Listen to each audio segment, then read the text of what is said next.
Hello everyone.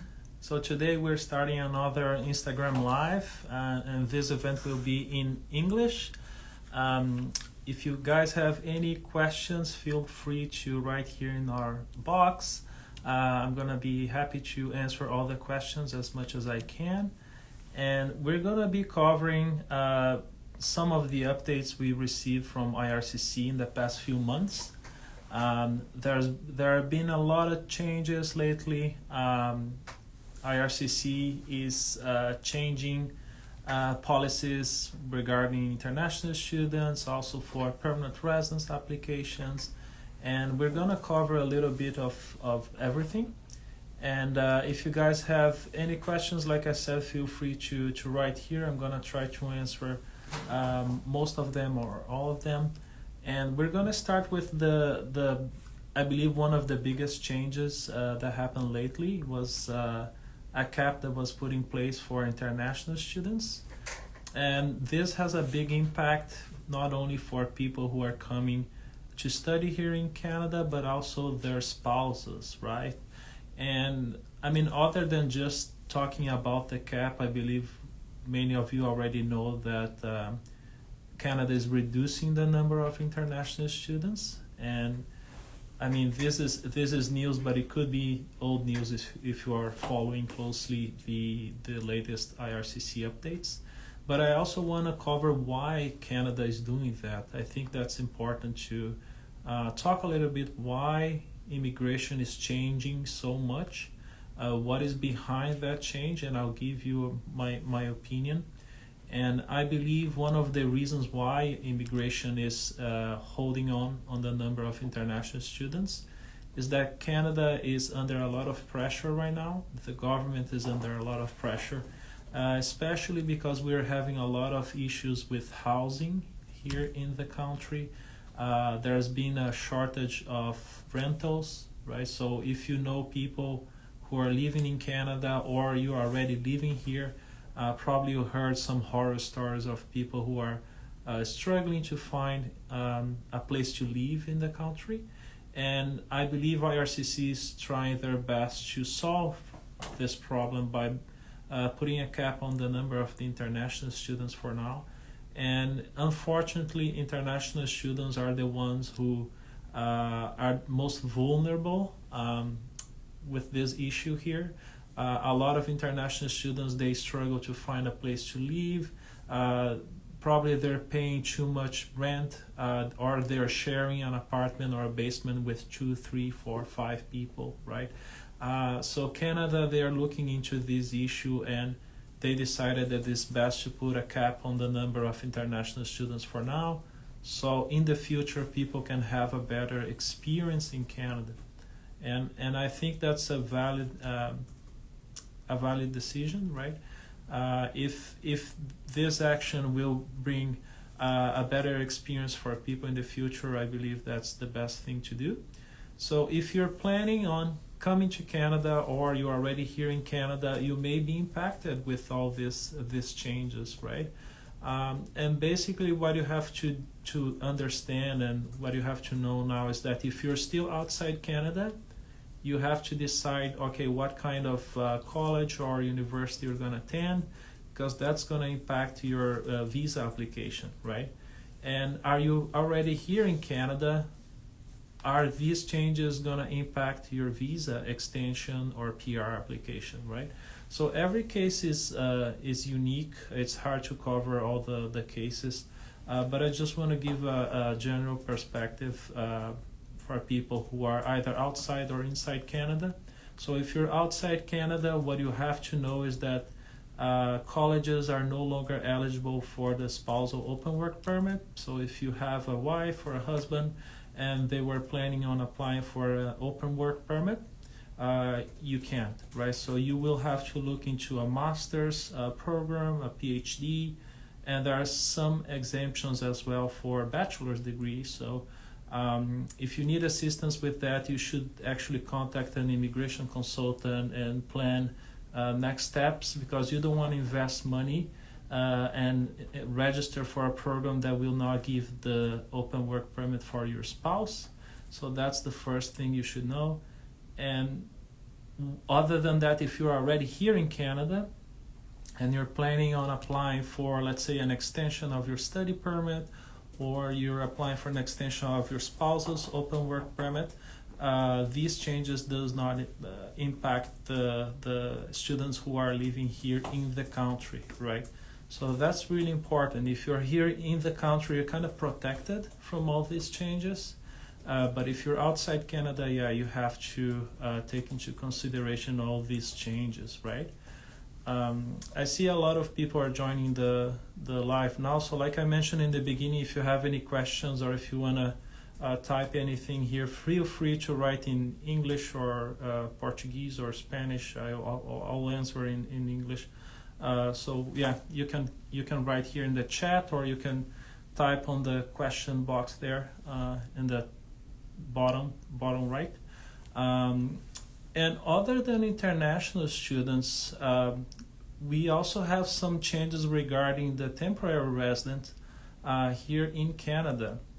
So we still don't have much information what Canada is going to do to reduce the number of temporary residents in the country.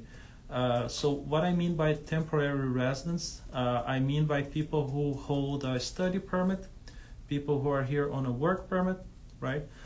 So the goal here is to reduce the number from 6%, I believe it's 6.2% of people who are living here in Canada on a visa, right? Either a study permit, either a work permit. So we have about 6% of people living here, and they want to reduce down to 5%, right? So it's about 1% reduction in the next 3 years.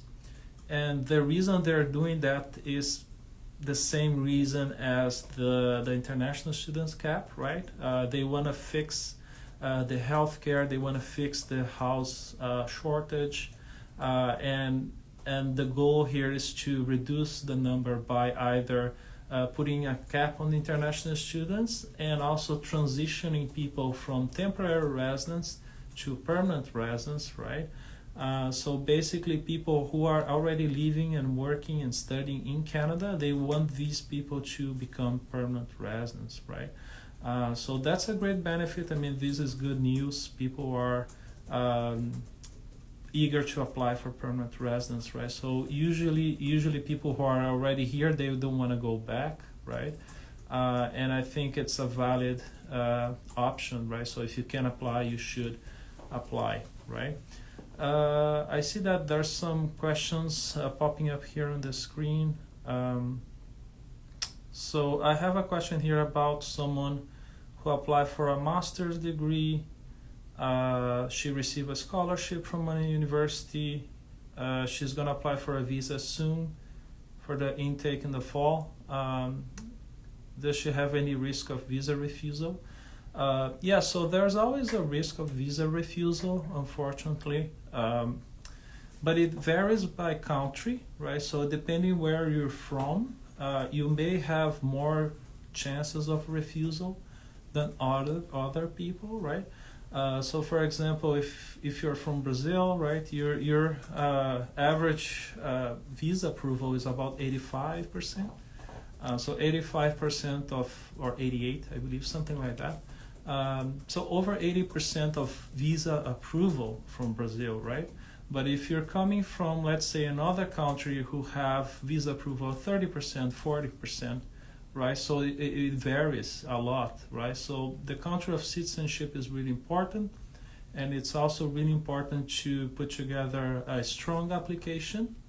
You have to explain why you're coming, and you have to explain how this program will actually advance your career, right? So these are the three main pillars for a good study plan, right? So you have to write a study plan. You have to make sure that you show proof of funds, like you have a scholarship. Make sure that you show proof that you have access to that scholarship. And on top of that, you also have funds to pay for maybe airfare, living expenses, because you will have to meet the financial requirement, right?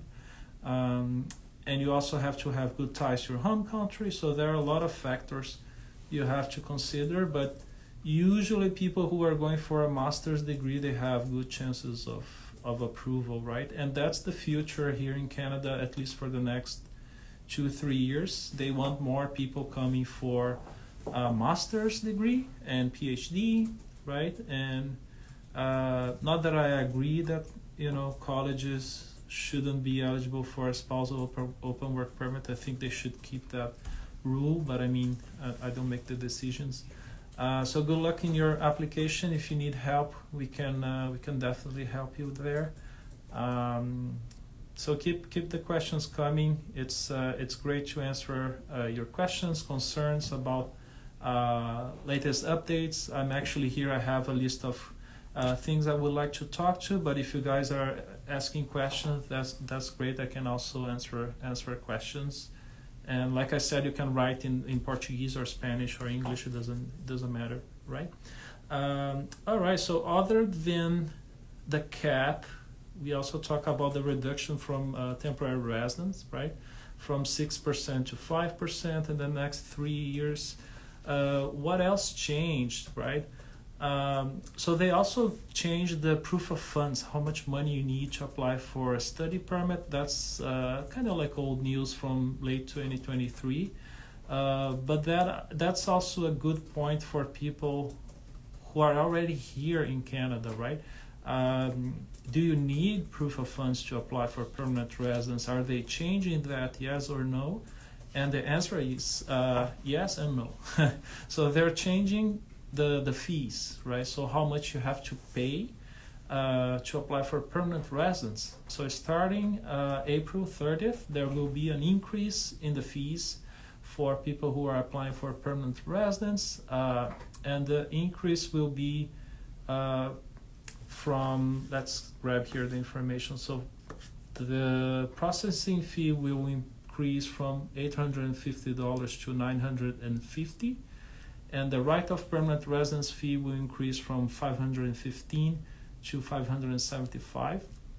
So these increases will start on April 30th, right? So if you're planning on applying for PR in the next month, you will have to pay a little bit more.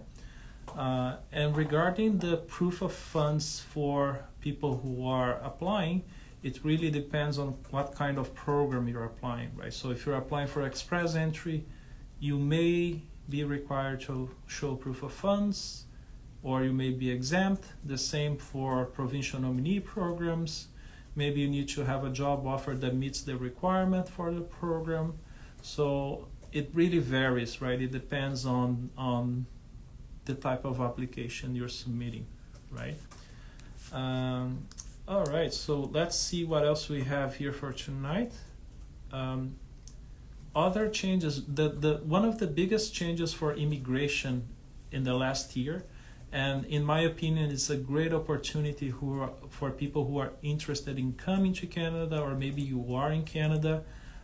People need to be on the lookout for all these updates, right? So basically, one of the biggest updates we had lately was the Express Entry program, where they are not only inviting people who work in specific areas, right, for IT, supply chain, trades, healthcare. So if you do work in one of these areas, you have higher chances of getting an invitation to apply. Canada is really looking into bringing people with specific set of skills. So if you do have work experience in these areas, you are more likely to apply for PR, right? So let's see, we have some more questions coming here. Just one second.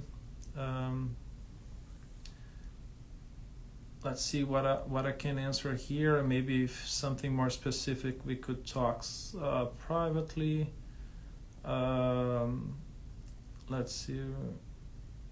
So we have a question here about the provincial attestation letter. That's a good point. And we also have another question about the visa application. Not sure I understand the question about the visa application, but we can maybe discuss that in private after the live stream. But about the provincial attestation letter, right? So if you're coming to Canada and you're going to study here, you probably need a provincial attestation letter, and basically this document is part of the cap, right? So, like I mentioned before, Canada is putting a limit on the number of applications for a study permit. So if you're coming to study here in Canada, you need to show that you have an authorization to apply. And this is the authorization to apply, the provincial attestation letter, the PAL. And basically you need this document that is issued by the province, right? So for example, if you're coming to Nova Scotia, you need to have this letter from the province confirming that you fall within the cap, right? So if you do fall within the cap, you get the letter, and then you can apply for the study permit. And each province, they have their own PAL system, and they have specific requirements. But in general, people are requesting this letter from the college, right? So you contact your college, and then they can actually issue the document to you, and then you can forward that to your agent, your consultant, or if you're doing the application by yourself, you can just upload in your application, right? All right, so I got some clarification here regarding about the visa application. Okay, so the person applied for the visa, it was approved, but the approval came after the deadline to pay for the college, right? And then so you decided to postpone. Okay, all right. Yeah, so in this case, what is going to happen is that you have to look at your port of entry letter, right? So when you received your visa approval, you will have received what we call an introduction letter or a port of entry letter. And in this document, it will show the date you can enter Canada, right? So what is the deadline you can enter Canada? If you have a 2-year program, it's going to be the letter will be valid for 2 years. If it's 1-year program, then it's going to be valid for 1 year. So if you're going to postpone your start date, you're going to actually lose some of your visa time here in Canada. And basically what you have to do, you have to apply for an extension in Canada. So let's say you have a 2-year program, you postpone until next year, so you're going to lose 1 year of your visa in Canada. And then when you arrive, the visa officer will likely give you a 1-year study permit. I don't think they are allowed or they're able to give you a 2-year visa if the port of entry is expiring soon. So basically, what is going to happen is that you're going to have to apply for an extension, right?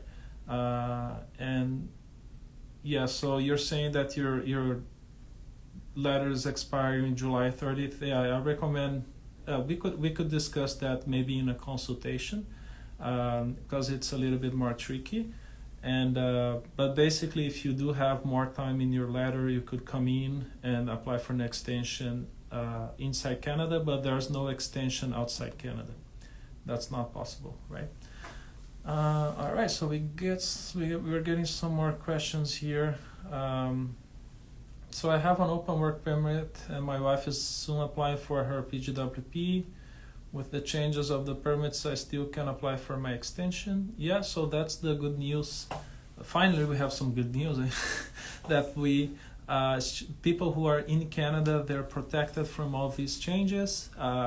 So people can still apply for a spousal open work permit when the spouse is attending college or university. So there's no changes there. It's only for people who are outside Canada. Oops. Let's see what else we have here. Okay, so we have another question here about New Brunswick. Letter of support, and then you can apply for PR. All right, so we have a specific question here about the provincial nominee program in New Brunswick. So basically, I believe you are referring to, and when you can apply for PR, working here. Yeah, so I believe you're referring to the skilled worker program in New Brunswick. So you need to have at least 6 months of residency in New Brunswick. So they have this rule that a lot of people are moving from other provinces, and they arrive and they want to apply for PR and all that, right? So they just want to make sure that you've been living in New Brunswick for 6 months or more. And then if you already have 1 year of previous work experience, you could apply. But if that's not the case, then you work there for 1 year, you obtain the experience, and then you apply. I would need to talk with the person to have more information, but basically that's the general guideline for the application, right? Again, we have a lot of clients in New Brunswick, Nova Scotia, Atlantic Canada. We also have some clients in Ontario, Saskatchewan, Alberta. I mean, we are located here in Halifax, but we can help people across Canada. All right, so if you guys have any questions, feel free to reach out to us. All right, so while I wait for more questions, I will just keep going here because I have a list of things I would like to discuss. And regarding good news, right? What is good news here in Canada? So if you are still planning on coming to Canada, or maybe you are here in Canada and you're still looking for the best option to apply for permanent residence, what I highly recommend is to focus on French language, right? So if you are thinking about learning a new language, you should definitely try French. Canada is open to people who are fluent in the language. So if you are bilingual, or maybe your English is not up to standards yet, maybe you could look into learning French. So there are really good immigration programs specific for people who speak the French language, and you could get access to a work permit, and you could also get more points and additional points for express entry, and they even have their own category, right? So if you have an advanced level of French, you have a specific category under express entry, and they're inviting a lot of people, and the cutoff point is very low, right? So if you're already here, or you're planning to come here, you know French, or you're thinking about learning French, I would definitely tell you to go ahead and start learning the language. You will get a lot of points. It will open lots of doors, and Canada is looking into bringing more and more people, not only from France or from Belgium or from Africa who speak French. It could be anyone, as long as you have fluency in French. And the reason they're doing that is because Quebec is struggling, right? So you have Quebec, where people speak French, but you also want people who speak the language outside Quebec, right? Because Canada is a bilingual country, so it's not only Quebec, right? So the federal government is looking into bringing people who speak French to live in Ontario, Atlantic Canada, and all the other provinces outside Quebec, right? So Quebec have their own immigration streams and programs. It's very different from the other PNPs and express entry. So they have their own immigration program, and then the federal government is trying to bring French people to other provinces here in Canada. So I would definitely advise people to learn the language if they want to increase their chances of coming to Canada and immigrating, right? And I believe we cover almost everything that I wanted to discuss today, and I just want to give some more background about all these changes, why immigration is changing so much lately. And I believe I've been living here for more than 10 years or 11 years now, and I have a good understanding of the issues that we see every day, right? Because once you arrive in Canada and you start to settle down here in the country, you think that everything is amazing, but honestly, like after a while here, you know that there are some issues, and I believe Canada is looking into this and trying to change things a little bit so we can have a better future, right? Not only for people who are coming now, but people who are coming let's say in 2-3 years, right? Because if you start looking for a place to live and you're gonna check how much the rent costs, how much grocery costs, and can I get a family doctor, can I have access to education, you're gonna see there are a lot of challenges everywhere, right? So we are definitely going to the right direction, in my opinion, where Canada is trying to bring skilled people who are focused on specific areas, and this is where we really need people, right? And if we're gonna need to put a hold on international students for now, just keep in mind that these changes are temporary, right? So Canada is not making these changes forever. So all of these recent changes, they are temporary for 2-3 years. And of course they will evaluate all these changes and see if they will make it permanent or not. But maybe after 3 years things are looking a little bit better, and then of course they can lift these restrictions, right? But in my opinion, I think the biggest issue we have now is the housing, find a place to live, how much it costs to pay rent, and healthcare, right? So if you're here in Canada and you have a health issue, you need to see a doctor, that could be a challenge, right? Because there's a shortage of healthcare professionals in Canada, right? Not only in Atlantic Canada, not only in Ontario, but basically everywhere. And if we're bringing more and more international students, foreign workers, right? So that puts pressure in the system. So I highly believe that things are gonna look better in the future. And we are happy to help if people are interested in settling down in Canada. I think this is a great time to plan, but you have to plan well in advance. So if you're thinking about coming to Canada, this is not something you're gonna do and come here in 2 months or 3 months. I have clients who planned 2 years in advance, 3 years in advance, 5 years in advance, right? Until they are ready to actually come to Canada. So if you do need assistance with your plans, right? For example, let's say you have a child or you have a spouse, you want to come as a family, but then your plan changes because of all of these updates. What should I do? I mean, it's best for you to actually hire an immigration consultant who can help you understand all these changes, right? And I have this space here. If you're watching the video now, you want to write a question here, or if you want to write to us later, we're happy to help and answer the questions as best as we can.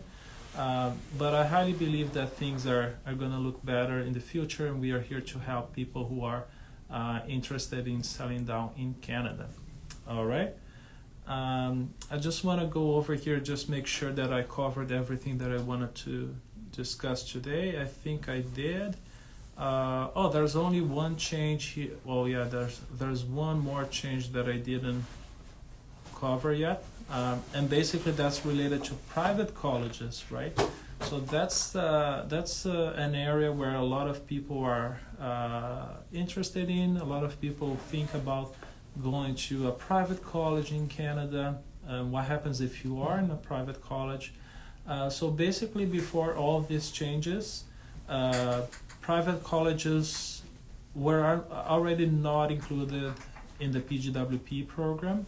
So like 90% of the colleges wouldn't be eligible for PGWP if it was a private college. But there were some exemptions, because some private colleges, they would do partnership with public institutions, right? So for example, if you're attending a college A, and they're private, and they have a partnership with a public institution, you could be eligible for PGWP, but things change. That's not going to happen anymore. So starting in May 2024, people are no longer eligible to go to a private college with a partnership with a public college and obtain a PGWP, right, a postgraduate work permit. So that's unfortunately not a good option if you want to apply for a postgraduate work permit. But you could also look into going to a private college where it will give you a pathway for permanent residence, right? So this is something that people should look into. Is you could actually go to a private college and graduate and apply for PR right after that, right? Without having to work for 1 year, without having to go through employment and obtain 1 year of work experience, right? So I'll give you just a couple of options, okay? If you guys are thinking about it, or maybe you have a family member who is thinking about coming to Canada, they're really lost, they don't know what's the best option. So if you do want to look into private college, I would highly recommend to look into Olton's College. Olton is located in Moncton. It's a private college, and you could have access to the private career college in New Brunswick, and that's a pilot program. It's an immigration stream, and basically the whole idea is that you go through the program, and they have specific programs that will make you eligible for the PR application after graduation. And let's say you want to study accounting or supply chain or healthcare. So these programs are highly in demand in the province. So you would study for 10 months, and after you graduate, you could be eligible for PR. So in this case, a private college wouldn't give you the PGWP, but you can get a work permit because you will start a PR application, right? So that's a great option in New Brunswick. And another great option in Nova Scotia is a college called Oxford International. And it's the same idea. It's a private college. You're not going to get the PGWP, but once you graduate from their continuing care assistant program, that's the CCA program in healthcare, you graduate from the program and boom, you apply for PR right after that, and you get access to the work permit. You can apply for a work permit for your family, for your spouse, study permit for the children, and on top of that you have a PR application, right? So I highly recommend people to look into private colleges if they are interested in applying for PR. But again, you have to understand not only the program, but what is happening after you graduate, right? So the whole idea is not, and that's where our consulting business comes into play, is that we understand the law and we understand what happens after you graduate, right? Because I see a lot of people making mistakes, right? I'm going to study at college X. I'm going to get my PGWP, or I don't have PGWP. Okay, but what happens next, right? Because I have many people reaching out when their PGWP is expiring, or maybe they didn't know the college is not eligible for PGWP. Okay, so what happens next? And they should have actually looked into this maybe 2 years ago, because you should know what's next, right? What do you do after you graduate from college? What immigration streams you have available to you, right? Because it's not just about coming here and I'll get the PGWP and I'll see what happens. I mean, 2 years, 3 years will go by very fast, and you should have a plan. You should have a plan A, plan B, plan C, right? So it's really important to have that plan, and we can definitely help you with that. All right, guys. I believe I've come to the end here of our Instagram Live. Let me just double check again here if we have anything pending, but I think I was able to discuss everything. Yeah. All right, guys. So I appreciate everyone that participated in the stream here. If you guys want to connect with us, follow us on Instagram, YouTube. We're putting more and more videos online. If you want to follow us on Instagram and subscribe to our YouTube channel, we're growing more and more every day. That's great. Feel free to reach out to us if you want to have a chat, or maybe you want to have a quote. If you are interested in our services, we can definitely send you like a personalized quote, right? So that's one of the biggest advantages of working with Maritimes. We are a small consulting business, so we are very close to our clients. We provide a personalized service, right? And this is something that I believe it's very important, because it's one of the most important moments of your life, right? Your visa application, either come to Canada or apply for permanent residence or apply for Canadian citizenship. So we highly recommend people to reach out and talk to us before they make a decision. All right. So thanks everyone. I'll try to save this on Instagram and also upload on our YouTube channel. So if you missed the content you can check out later. It's gonna be available in these two platforms. All right. So take care. See you next time.